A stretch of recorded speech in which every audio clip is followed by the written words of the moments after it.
Guys, we are at the port of Tacoma right now.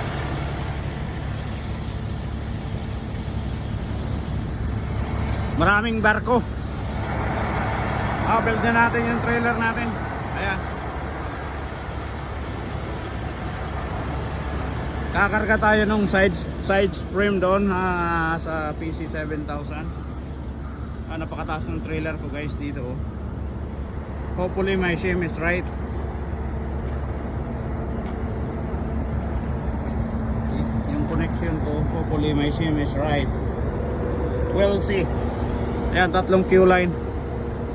Robin, Ray, and Barry. Ako ang maunang mag-load.